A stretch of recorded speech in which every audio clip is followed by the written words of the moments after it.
Breaking news చూస్తున్నాం. నైరుతి బంగాళాఖాతంలో దిత్వా తుఫాన్ కొనసాగుతుంది. విశాఖ వాతావరణ శాఖ అధికారి జగన్నాథ్ కుమార్ తెలిపారు. దిత్వా తుఫాను ఏపీ వైపు దూసుకు వస్తుందన్నారు. దిత్వా తుఫాన్ ప్రస్తుతం పుదుచ్చేరికి 110 కిలోమీటర్లు, చెన్నైకి 150 కిలోమీటర్ల దూరంలో ఉందన్నారు.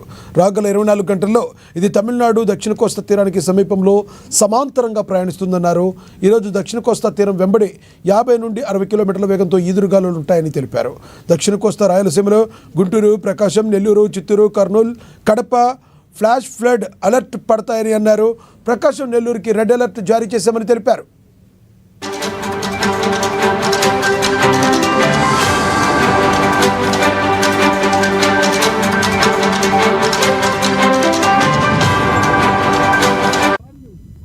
ఎందుకు కారోడికి ఆర్డర్